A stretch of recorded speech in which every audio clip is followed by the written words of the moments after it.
Bakit may mga lalaking nagtataksil kahit nasa kanila na ang ideal woman? Sa mga relasyon, lagi nating naririnig ang mga kwento ng mga babaeng ibinigay na ang lahat, oras, pagmamahal at suporta para maging maayos at masaya ang kanilang pagsasama. Yung tipong ginagawa nilang lahat para mapanatiling ang harmony sa relasyon. Pero sa kabila ng kanilang efforts, may mga pagkakataon pa rin nagtataksil ang lalaki. At syempre, madalas tanong ng babae, bakit? Ano bang kulang? Ako ba ang may mali? Nakakalungkot isipin na kahit gaano pa kaganda o kaayos ang isang relasyon, may mga lalaki pa rin na naghahanap ng ibang bagay. Pero tandaan mo, hindi tungkol sa pagiging perpekto o pagkukulang mo bilang partner. Ang pagtataksil ay hindi palaging refleksyon ng kakulangan mo, kundi ng desisyon at insecurities ng lalaking gumawa nito. Minsan, kahit gaano mo pa kamahal at inaalagaan ang isang tao, it's not about you, it's about them. May mga ugali, pangangailangan o kakulangan sa sarili ang ilang lalaki na nagtutulak sa kanila na maghanap ng bago o magloko. Ang sakit ng pagtataksil ay napakalalim.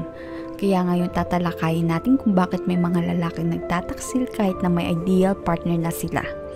Ipag-uusapan din natin ang ilang kilalang relasyon na nauwi sa hiwalayan dahil sa pagtataksil at ang mga palantandaan na dapat mong bantayan bilang proteksyon sa iyong emosyonal na kalusugan.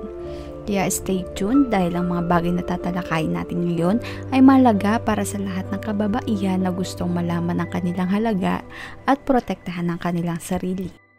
Mga kilalang relasyon at ang matinding pagtataksil na sumira sa kanila. Bilang mga taghanga, madalas nating sinusubaybayan ng mga relasyon ng mga paborito nating celebrities. Sa harap ng kamera, tila perpekto ang kanilang mga buhay. Magagandang mukha, matagumpay na karera at relasyon na ating hinahangaan.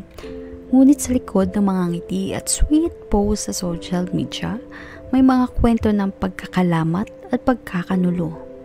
Maraming relasyon kahit na tila ideal ay nauuwi pa rin sa masakit na hiwalayan dahil sa isang matinding dahilan. Pagtataksil. Hindi iba sa atin ang mga kilalang artista at personalidad na kahit na sa kanila ng lahat ay nagiging biktima ng infidelity.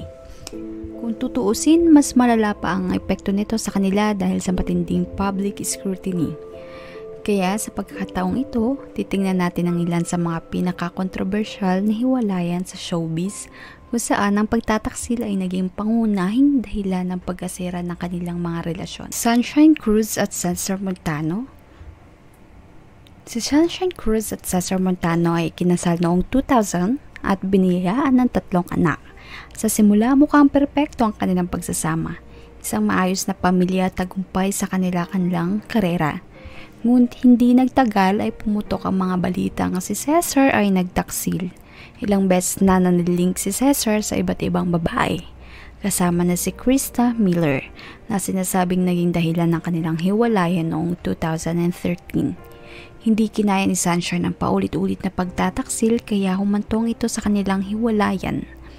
Ang epekto nito sa kanilang pamilya ay malaki, lalo na para sa kanilang mga anak na naging sentro ng kanilang legal na laban. Angelica Panganiban at Derek Ramsey. Sina Angelica Panganiban at Derek Ramsey naging magkasintahan ng 6 na taon, ngunit nauwi sa hiwalayan noong 2012. Sa kabila ng pagiging power couple sa showbiz, kumalat ang chismis na may ibang babae si Derek na naging dahilan ng kanilang hiwalayan. Bagamat hindi malinaw ang buong detalye, inamin ni Angelica na labis siyang nasaktan sa kanilang breakup. Ang relasyon nila na tila maayos sa harap ng kamera ay nagwakas dahil sa isyu ng pagtataksil na hindi na kayang pagtagpan. LJ Reyes at Paolo Contis. Si LJ Reyes at Paolo Contis ay nagkaroon ng 6 na taong relasyon at isang anak. Noong 2021, ginulat ni LJ ang publiko nang kumpirmahin niya na ang kanilang hiwalayan ay dahil sa pagtataksil ni Paolo. Matagal na raw itong nangyayari at inamin ni LJ na nasaktan siya ng sobra. Sa kabila ng lahat, naging matatag si LJ para sa kanyang mga anak. Ngunit malinaw na ang pagtataksil ni Paulo ay nag-iwan ng malalim na sugat sa kanya. Bea Alonzo at Gerald Anderson. Ang relasyon ni Bea Alonzo at Gerald Anderson ay nagwakas sa isang malaking kontrobersya noong 2019. Si Gerald ay inakusahan ng ghosting ni Bea. Bigla na lang siyang nawala at iniwan si Bea na walang paliwanag. Ang masaklap pa, nalaman ng publiko na si Gerald ay nililink kay Julia Barreto na pinaniniwala ang naging dahilan na kanilang hiwalayan. Ang pag-iwan ni Gerald kay Bea para kay Julia ay naging mitsa ng kanilang malaking public scandal na nag-iwan ng masakit na alaala kay Bea. Kylie Padilla at Aljur Abrenica. Si Kylie Padilla at Aljur Abrenica ay nagkaroon ng mas limuot na relasyon na nauwi sa hiwalayan noong 2021. Bagamat unang tahimik lang si Kylie tungkol sa dahilan ng kanilang hiwalayan, kalaunan ay kinumpirma niyang may infidelity na nangyari sa kanilang pagsasama. Si Aljur ay inakusahan ng pagtataksil at ito ang naging rason ng kanilang tuluyang paghihiwalay. Sa kabila ng sakit na natiling matatag si Kylie para sa kanilang mga anak. Zina Barake or Zebiana at Iskastakli. Si Zina Barake at Iskastakli ay may on and off na relasyon na puno ng drama at kontrobersya. Nagkaroon sila ng anak, ngunit hindi rin ito naging hadlang sa patuloy na pagtataksil ni Iskastakli. Noong 2022, naghiwalay sila muli at inamin ni Zinab na ang paulit-ulit na pambabae ni Iskasta ang dahilan ng kanilang breakup. Maraming beses nang viral ang kanilang away sa social media, ngunit sa uli hindi na kinaya ni Zinab ang sakit ng pagtataksil. Maraming kababaihan ang nagtatanong ng parehong bagay. Bakit siya nagtataksil wala namang kulang sa relasyon namin? Para sa isang babae na nagbigay ng lahat sa relasyon, supportive, loving at tila perfectong partner, masakit isipin na nagagawa pa rin magtaksil ng lalaki. Pero bakit nga ba ito nangyayari? Sa usaping ito, mahalaga na tignan ng psychological perspective upang mas maunawaan ang mga posibleng dahilan sa likod ng pagtataksil ng isang lalaki kahit na may ideal na babae na siya sa kanyang buhay. 1. The Coolidge Effect.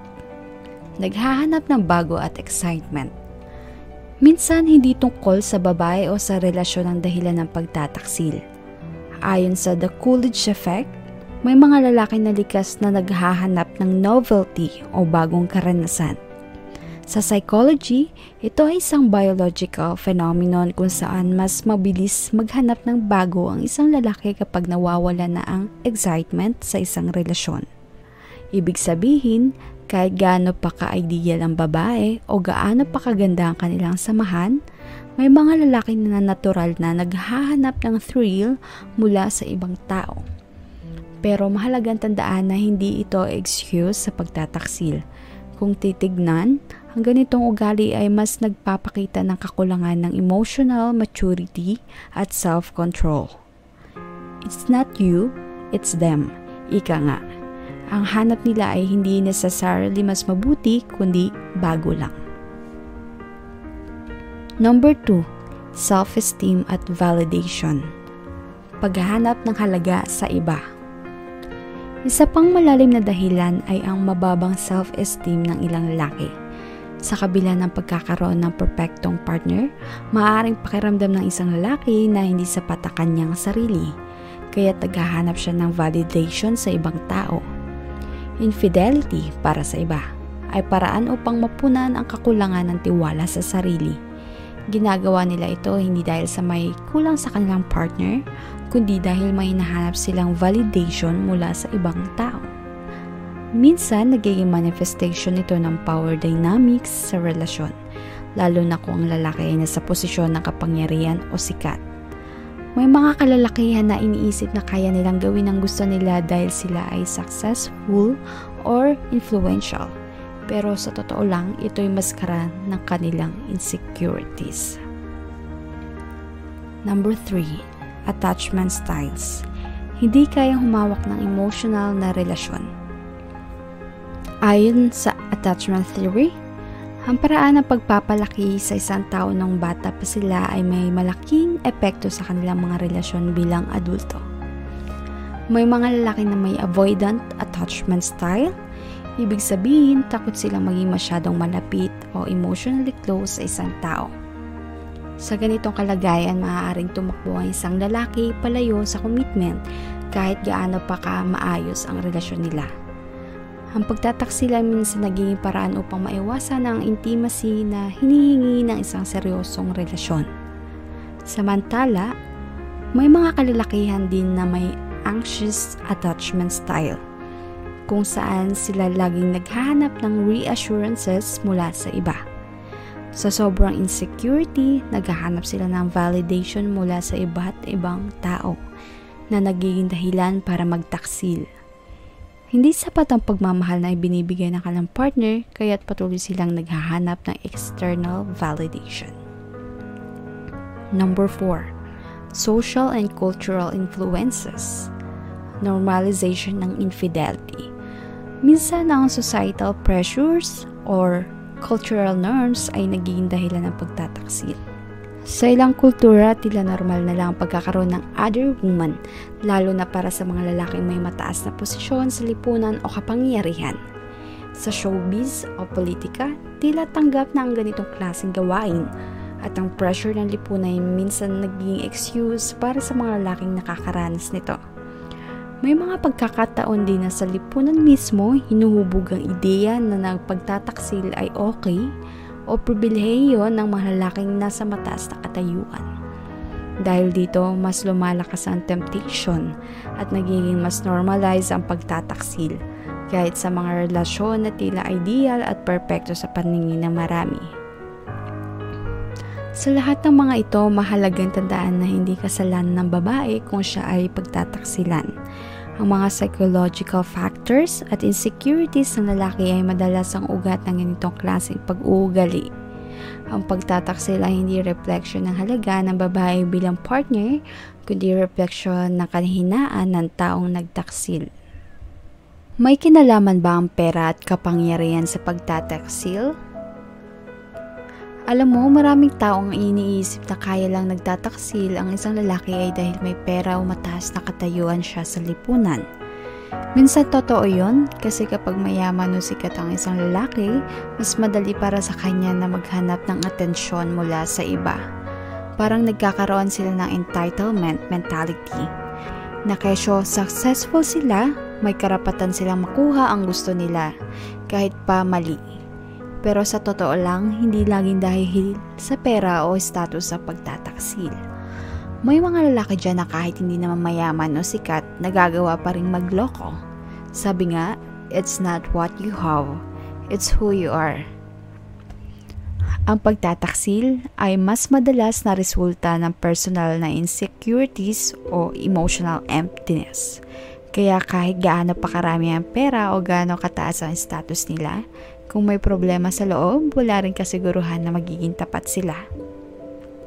Maiwasan ba makahanap ng lalaking cheater kung magaling lang siya sa simula?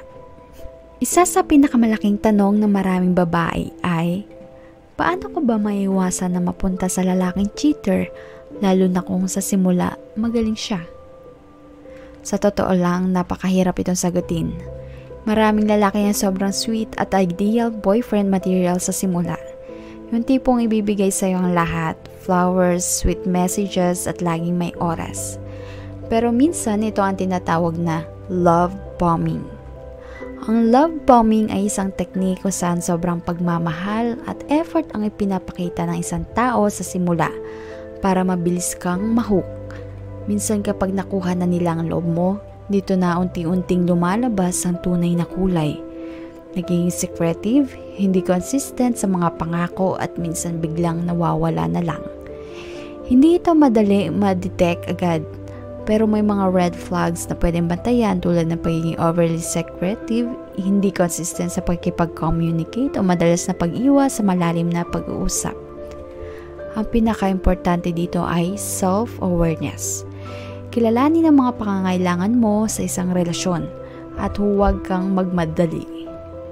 Kung consistent ang behavior niya over time, mas mababa ang chance na may itinatago siya.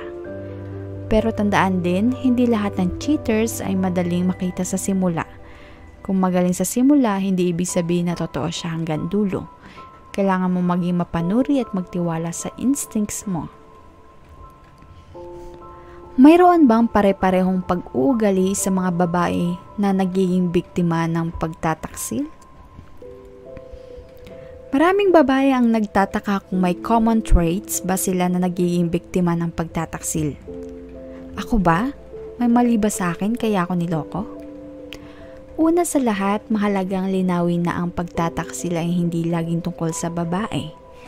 Hindi porket ikaw ay mabait, understanding, o masyadong forgiving, ay palaging ikaw ang problema.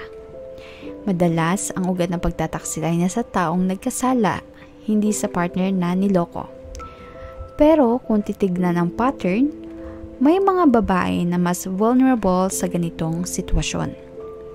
Karaniwan ito yung mga babae na sobrang giving at understanding to the point na minsan ay nagpaparaya kahit nasasaktan na. They tend to overlook the red flags and forgive easily, thinking that things will get better. Kaya nga minsan ang pagiging too kind or too forgiving ay maaaring gawing excuse ng isang cheater. Hindi siya magagalit kaya kaya ko pa rin ituloy. Pero tandaan mo, hindi kasalanan ng babae ang pagtataksil ng isang tao. It's more about the cheater's lack of respect and self-control. Mahalaga rin ang pag-set ng boundaries sa isang relasyon. Kung ikaw ay masyadong mapagpatawad o masyadong tiwala, may posibilidad na hindi mo agad makita ang mga red flags. Pero ito ay hindi nangangahulugang may mali sa iyo. Ang pagiging mapagmahal at understanding ay hindi dahilan para lokohin ka. You can be the best partner and still be cheated on because it's never about you. It's about them. Dapat ba bigyan ng pangalawang pagkakataon ng lalaking nagkasala?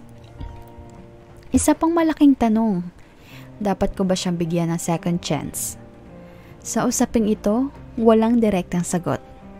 Ang pagpapatawad o pagbibigay ng pangalawang pagkakataon ay nakadepende sa maraming factors, lalo na sa kung paano humarap ang lalaki sa kanyang pagkakasala.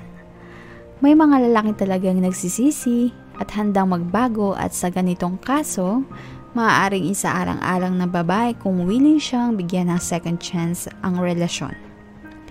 Ngunit, dapat mo ring timbangin ang magiging epekto nito sa iyo. Kung ang pagtataksil ay paulit-ulit na nangyari o kung hindi ipinakita ng lalaki ang tunay na pagsisisi, maaaring hindi na ito worth it. Forgiveness is a gift, but trust is earned.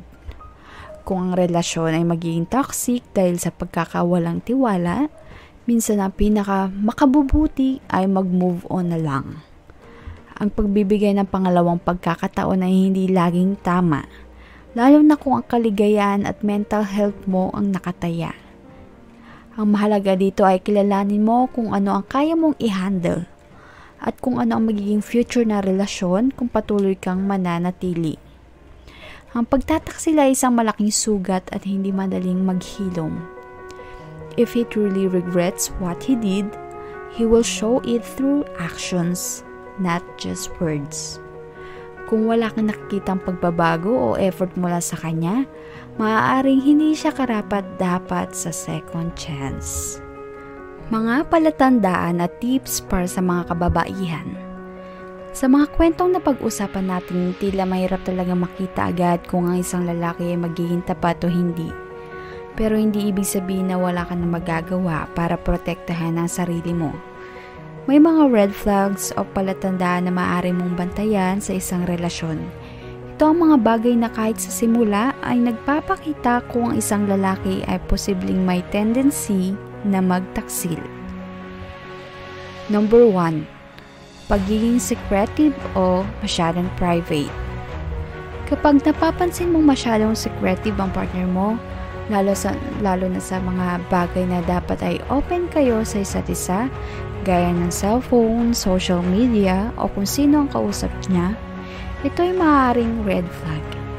Ang relasyon ay dapat may transparency at tiwala. At kapag may itinatago, kadalasang may mali. Number 2. Hindi consistent sa pangako o pag-usapan. Kung napapansin mo na ang partner mo ay hindi natutupad ang mga pangako niya o laging nagbabago ang plano, maaari itong indikasyon na hindi siya seryoso sa relasyon. Kung hindi siya consistent, maaaring hindi rin siya consistent pagdating sa commitment niya sa iyo. Number 3. Madalas mag-flirt o nagiging malapit sa ibang babae. Minsan ang mga lalaki nagiging sobrang friendly sa ibang babae. Pero may mga pagkakataon na ito'y tumatawid na sa pag-flirt. Kung napapansin mo madalas siya maging masyadong malapit o flirtatious sa ibang babae, ito ay isang malaki red flag na maaaring nauwi sa pagtataksil. Number 4. Emotional distance o pagiging cold. Isa pang malaking palatandaan ay ang biglang pagbabago sa emosyonal na pagkakakonekta ng partner mo. Kung bigla siyang naging cold, distant o tila nawawalang interes sa relasyon, maaaring may ibang dahilan ito.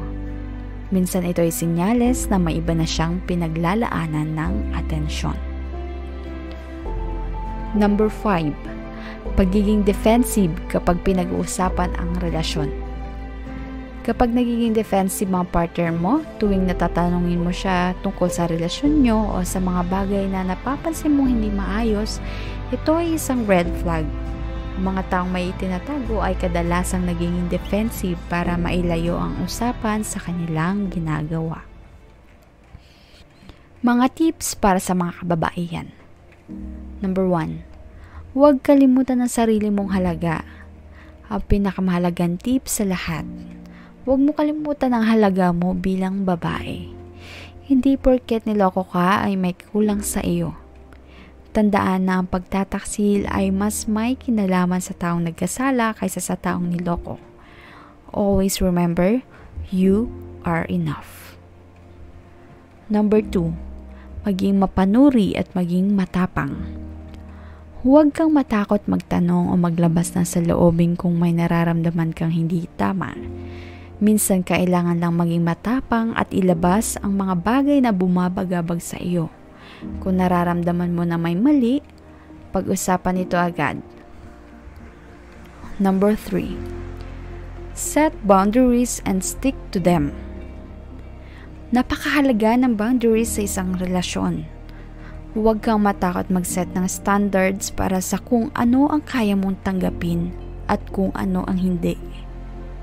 Kung napapansin mong paulit-ulit na hindi na ibibigay ang respeto o commitment, maaaring panahon na para mag-decide kung ano ang makakabuti para sa iyo. Number 4. Seek support from friends and family. Huwag mong gawing burden ang lahat sa sarili mo. May mga kaibigan, pamilya o mga taong handang makinig at sumuporta sa iyo. Kung nahihirapan ka, huwag kang mag-atubiling humingi ng tulong o payo sa mga taong nagmamalasakit sa iyo. Sa pagtatapos ng diskusyon, mahalagang tandaan na ang pagtataksil ay isang napakasakit na karanasan, pero hindi nito dapat sirain ang pananaw mo sa sarili mo o sa mga relasyon. You deserve loyalty, respect, and love. Huwag kang magpapadala sa takot na baka maulit ang sakit. Gamitin ito bilang aral para mas maging matalino sa mga susunod na relasyon. Kung sa tingin mo ay napapansin mo na ang ilan sa mga red flags na nabanggit, huwag mag-atubiling makipag-usap at kilalanin ang nararamdaman mo. Mahalaga ang respeto at commitment sa isang relasyon. At kung hindi ito naibibigay, maaaring kailangan mo nang pumili ng mas makakabuti para sa iyong kaligayahan at mental health. Kung nakaka-relate ka sa mga napag-usapan natin, mag-iwan ng comment o i-share yung kwento. Let's support each other. Don't forget to like and subscribe to stay updated with more content about women's worth and empowerment.